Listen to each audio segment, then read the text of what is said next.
បាយធ្លាយពលរដ្ឋថៃជួបវិបត្តិហិរញ្ញវត្ថុធ្ងន់ធ្ងរផ្ទុយស្រឡះពីការអួតរបស់អនុទាន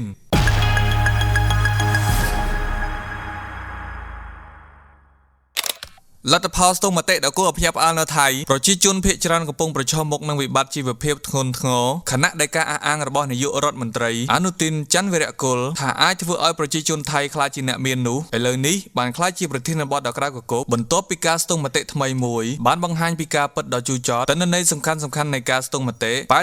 88.31% នៃប្រជាជនដែលកំពុងតែជួបវិបត្តិហិរញ្ញវត្ថុដោះស្រាយមិនចេញដោយ 65.09% គឺមិនអាចទ្រាំទ្របានលើសពី3ខែប្រសិនបើបាត់បង់ចំណូលប្រហែល 1/3 នៃការស្ទង់មតិអះអាងថាពួកគេទ្រាំទ្របានត្រឹមតែ1ខែប៉ុណ្ណោះតើនេះជាសញ្ញាព្រមាននៃវិបត្តិសេដ្ឋកិច្ចឬជាបរាជ័យនៃគោលនយោបាយរាជរដ្ឋាភិបាលថ្មីនេះបើយោងតាមការចេញផ្សាយដោយទីភ្នាក់ងារសារព័ត៌មាន Bangkok Post